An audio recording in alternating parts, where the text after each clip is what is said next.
Good day, everyone. Welcome to Real Conservative Headline News. I'm your host, Nathaniel Rajkumar. Starting off locally here in Trinidad and Tobago, former Police Commissioner and National Security Minister Gary Griffith has described the extension of Trinidad and Tobago's SOE as a clear admission of failure by the country's law enforcement leadership. It's more than just the leadership, Gary Griffith, but you're on the right track when it pertains to that. Griffith argued that Prime Minister Kamla Persad had no choice but to prolong the SOE because of the inability of the Trinidad and Tobago Police Service hierarchy to control crime, despite having constitutional authority and powers.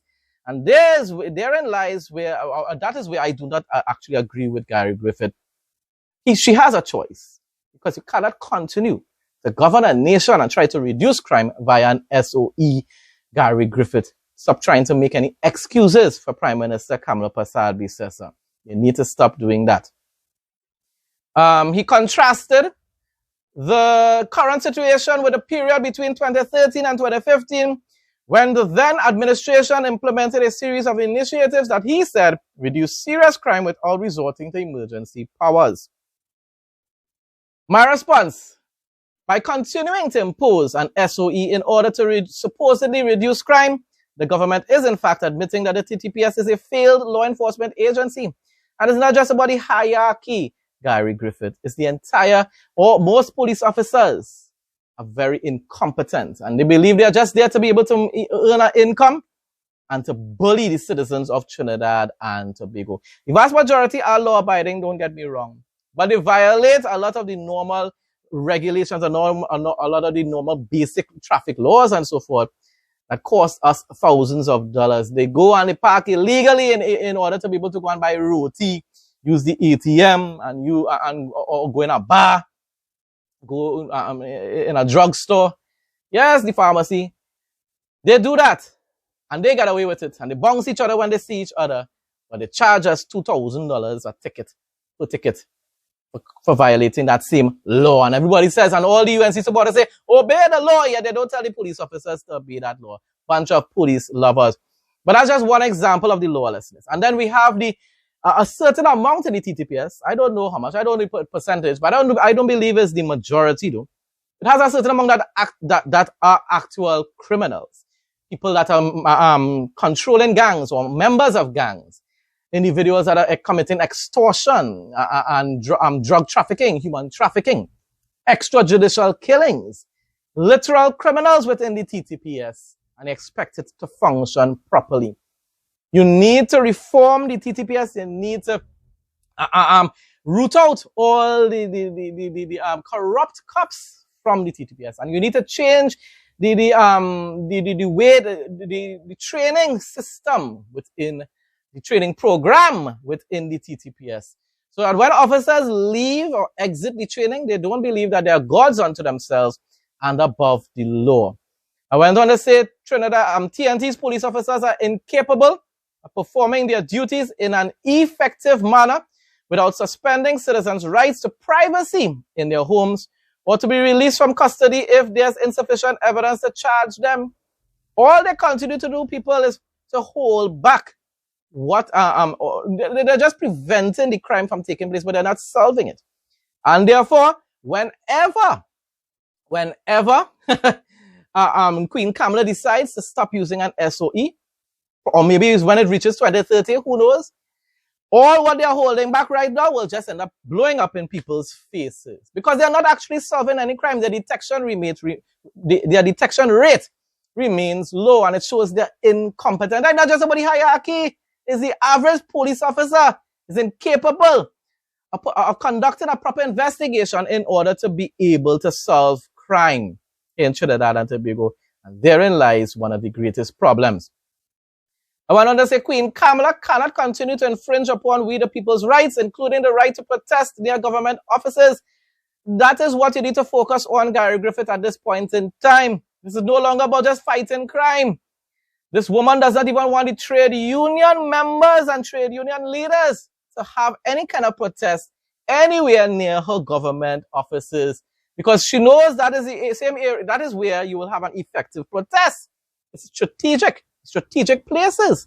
Those are the places to be able to go and send a message to the government, and she does not want that to be done, even though our UNC members and supporters did it for umpteen years under Emperor Thanos Rowley. It's hypocrisy and double standards. That is what's taking place right now.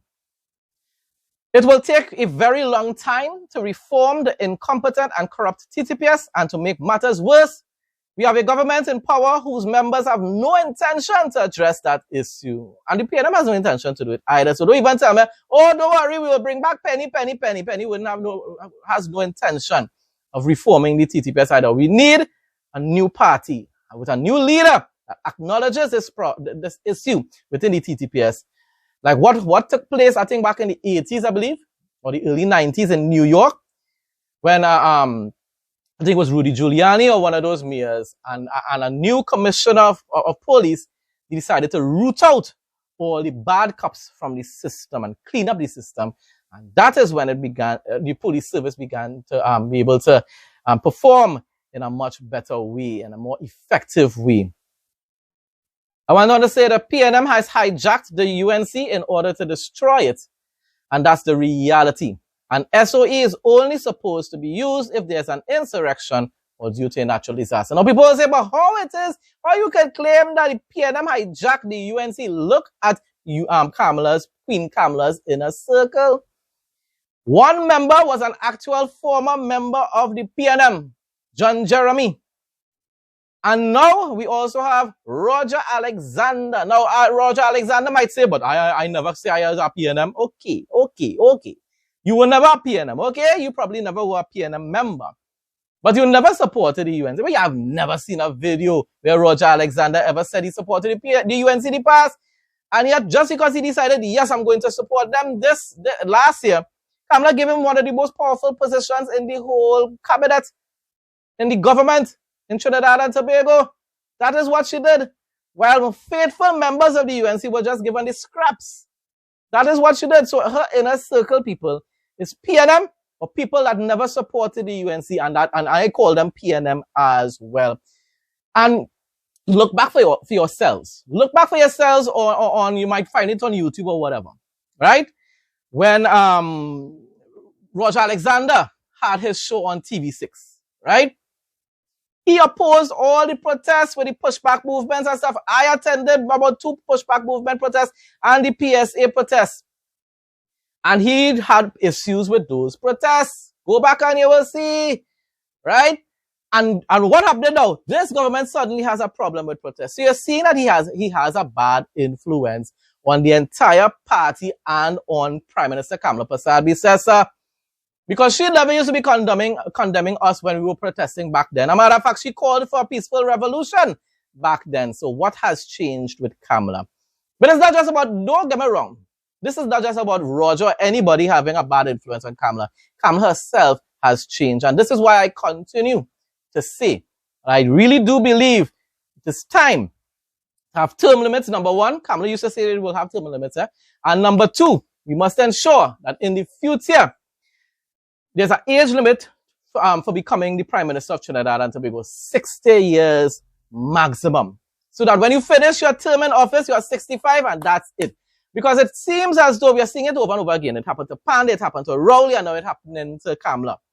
When you reach older, for some reason or the other, these people become obsessed with power. I don't know if it's because they know their time is now limited in this world, so they become more obsessed with holding on to power.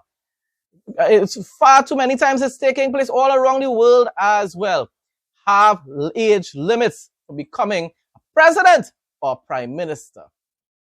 In celebrating the achievements of the young people involved in the We Say Yes program, Director Dr. Alpha Senon emphasized that the program is designed to teach young people the deeper values of long-term stewardship.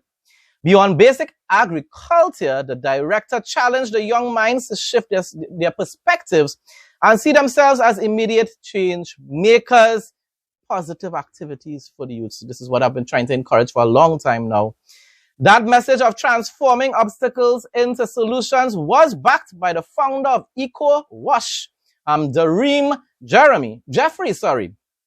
Drawing from personal hardships, the entrepreneur shared how solving a single life problem grew into a global enterprise. For one young participant, the program has served as a gateway to self-discovery, allowing him to bridge the gap between environmental awareness and personal growth. Once again, positive, keeping them off the streets. This is what the government should be focusing on, instead of trying to rule this country with an iron fist. By showing the nation's youth that their struggles can become the foundation for sustainable businesses, the We Say Yes program continues to pave a greener, more resilient path forward for the next generation. This is what the Generation Green journey has been about. Not simply learning about nature, but building a relationship with nature. Because when a child plants a seed, they are really planting hope. And when they care for that seed, they begin to understand responsibility, stewardship, and leadership. Today, we celebrate the work that has been done through this program. Beyond basic agriculture, the director challenged the young minds to shift their perspectives and see themselves as immediate change makers. To see possibilities where others see problems. To see opportunities where others see obstacles. To see solutions where others see limitations. So our youth gathered here today, I want you to know how proud we are of you. Your ideas matter. Your voice matters. Your future matters. Never allow anyone to tell you that you are too young to make a difference. That message of transforming obstacles into solutions was backed by the founder of EcoWash, Dareem Jeffrey. Drawing from personal hardships, the entrepreneur shared how solving a single life program grew into a global enterprise. Through EcoWash, we've empowered 9 persons. We've given them scholarships. 9 persons now have degrees and diplomas because of a problem I had, solving problems. Feeling abandoned at 17, 57 youths, foster youths are now employed with EcoWash all over the world. 117 young persons in total. For one young participant, the program has served as a gateway of self-discovery, allowing him to bridge the gap between environmental awareness and personal growth. I've been here for 2 semesters, and I think this program is actually a great program for the youths if you want to tap in your nature and on your talents. Before coming into this program, I didn't know that I could have do theater, I could have do dancing, could have do singing, could have do acting. I had no idea. But as soon as I came in this program, I got to express those feelings. By showing the nation's youth that their struggles can become the foundation for sustainable businesses, the We Say Yes program continues to pave a greener, more resilient path forward for the next generation. Faith Chariot, TTT News. Trinidad and Tobago official weather report for Tuesday, June 9, 2026. Trinidad and Tobago will experience generally sunny, hazy, and breezy conditions giving way to partly cloudy spells and localized showers. The maximum daytime temperature is expected to reach 33 degrees Celsius in Piarco, Trinidad, and 32 degrees Celsius in Crown Point, Tobago. Overnight low temperatures will drop to 25 degrees Celsius in Trinidad and 26 degrees Celsius in Tobago. Morning conditions will be mostly clear to sunny, hazy, and breezy with high UV indexes peaking around midday. Cloud cover will increase slightly by afternoon, bringing a 30% to 40% chance of showers across a few areas. Nighttime will be generally settled, though occasional lingering showers and light rain will continue into the overnight hours over select areas. Seas will remain moderate in open waters. Wave heights will reach up to 2.0 meters in open waters and under 1.0 meter in sheltered areas. Steady winds will blow from the east to northeast between 10 to 15 miles per hour with potentially higher gusty patches near sudden afternoon showers. A noticeable concentration of Saharan dust remains present in the atmosphere. Individuals with asthma, respiratory illnesses, or sensitivities to air quality changes should take standard medical precautions. Regional news now. President Dr. Irfan Ali met with leaders of the public health sector to review the significant investments being made to strengthen healthcare delivery across Guyana.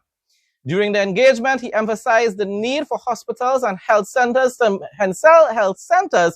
maintain adequate stocks of medicines and medical supplies while ensuring high standards of service and patient care.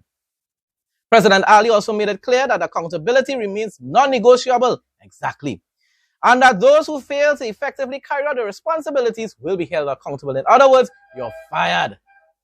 On Friday, June 5th, 2026, a massive fire completely destroyed a wooden barracks building used as living quarters at Up Park Camp, the St. Andrew headquarters of the Jamaica Defense Force. Wooden? In this day and age? Wow, boy. Andrew, wholeness, man. The blaze broke out at around 7:41 p.m., quickly engulfing the structure and reducing it to rubble. The JDF fire unit, alongside multiple units from the Jamaica Fire Brigade, collaborated to contain and extinguish the fire. Fortunately, the military confirmed that the structure was successfully cleared with no reports of casualties or injuries.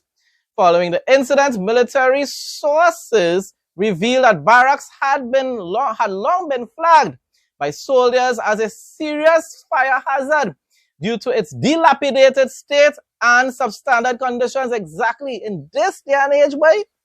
Wooden? Personnel had repeatedly raised concerns over severe infrastructure vulnerabilities, pointing specifically to exposed electrical wires running through the wooden living spaces. While early indicators point toward a potential electrical failure, the JDF has cautioned against rushing to conclusions. Both internal military inspectors and external investigators are launching comprehensive probes, which will commence once the site is declared safe for entry. The Solid Waste Management Unit of the Central Water and Sewage Authority is intensifying its monitoring of illegal dumping across mainland St. Vincent, particularly in known litter hotspots. Recently, a team from CWSA, along with South Windward Member of Parliament Andrew John, visited Argyle and later Acres to assess the situation. During the stop in Acres, manager of the Solid Waste Management Unit, Taj Marksman, again urged residents to desist from illegal dumping. Come now, man, people. Stressing that stronger enforcement of the Litter Act is necessary to address the problem. The authority, we would have noticed it in the past month or so, and we would have directed a crew, several crews to have this area cleaned up. However, in this case, a lot of the material has now gone over the embankment, and it's unsafe for us to send our workers there. So we are just reaching out to the general public, again, to please desist from dumping your waste. In Argyle Acres, there's a landfill in Diamond, which is about 5 to 10 kilometers from here. If you have anything that you need to be disposed of, please take it to the landfill. Most municipal solid waste is free of charge when you take it to the landfill, so you don't have to worry about a fee. A fee only comes along when you have hazardous or special waste. The CWSA directly, we are not the regulatory agency, but the police and public health. And what I can attest to this, they're going to be ramping up their regulatory action. So, international news now. Health and Human Services Secretary Robert F. Kennedy Jr. and CMS Administrator Dr. Mehmet Oz announced a major new initiative to expand nutrition education across American medical schools and higher education institutions. That Kennedy man, he's doing a good job. The federal push calling the Advanced Nutrition Education Across the Medical Continuum initiative asks medical schools to mandate at least 40 hours of nutrition training or its equivalent across their 4-year programs starting the fall of 2026. Officials emphasize that the program is a vital step in fighting the country's chronic disease epidemic, noting that diet-related illnesses cause roughly 1 million American deaths each year. At the time of the announcement, the initiative already secured commitments from 73 higher education institutions across 36 states, bringing enhanced nutrition training to more than 52,000 medical students. Yesterday, Israel's Prime Minister Benjamin Netanyahu said publicly, Iran and Hezbollah are weaker than ever, and we are stronger than ever. Our campaign against them is not yet over, even though King Trump continues to try to bully Israel into submission. I'm telling you, Trump always starts a good job and never finishes it. He started a good job against the terrorists in Iran. And now because Israel continues to defend themselves against these terrorists and bullies, Trump is telling them, no, don't try to sabotage my peace deal. You are never going to be able to make any actual genuine peace deal with Iran, Trump. You cannot negotiate with terrorists. But you see, you are under the influence of the Antichrist spirit, and therefore you are obsessed with making peace in this world. What you have to use is force against terrorists. That's the only way they listen. That's the only way they submit. Therefore, Israel is doing the right thing. And if the relationship between Benjamin Netanyahu and Trump has to end up being severed, then so be it. Because Netanyahu has to defend his people, has to protect his people from these terrorists, whether it's Hezbollah, whether it's the Houthis, or whether it's the IRGC and Ayatollah in Iran. The Israeli Defense Force eliminated 3 senior Islamic Jihad terrorists in the Gaza Strip. They continue to send them into eternity. Last week, Saturday, the IDF struck in the central Gaza Strip and eliminated 3 senior terrorists in the Islamic Jihad terrorist organization. Recently, and in violation of the ceasefire agreement, the terrorists continued to advance attacks against IDF troops and the state of Israel. That's what the Kakash media in Trinidad, the jihadist media in Trinidad, and CNN and Al Jazeera and BBC wouldn't let you all know. These Hezbollah and Houthis and stuff like that continue to attack Israel, and that's why Israel has to use, at times, preemptive strikes to stop these attacks from taking place or to retaliate. Their activities were part of the Islamic Jihad terrorist organization's ongoing efforts following its participation in the October 7th massacre to rebuild and enhance its military capabilities, and advance additional attacks. You expect Israel to really just sit back and say, yeah, well, they continue to plot against us and we shall do nothing. No, not even Trump, who thinks he's king of Israel, is going to be able to stop Israel from defending themselves. 1 Thessalonians 4:13-18 NIV. Brothers and sisters, we do not want you to be uninformed about those who sleep in death, so that you do not grieve like the rest of mankind, who have no hope. For we believe that Jesus died and rose again, and so we believe that God will bring with Jesus those who have fallen asleep in him. According to the Lord's word, we tell you that we who are still alive, who are left until the coming of the Lord, will certainly not precede those who have fallen asleep. For the Lord himself will come down from heaven with a loud command, with the voice of the archangel, and with the trumpet call of God, and the dead in Christ will rise first. After that, we who are still alive and are left will be caught up together with them in the clouds to meet the Lord in the air. And so we will be with the Lord forever. Therefore encourage one another with these words. Folks, that brings us to the end of today's headline news. Thanks again to everyone who continues to support my content. Please like, comment, share, and subscribe. Stay blessed and stay safe most of all. In Jesus' name.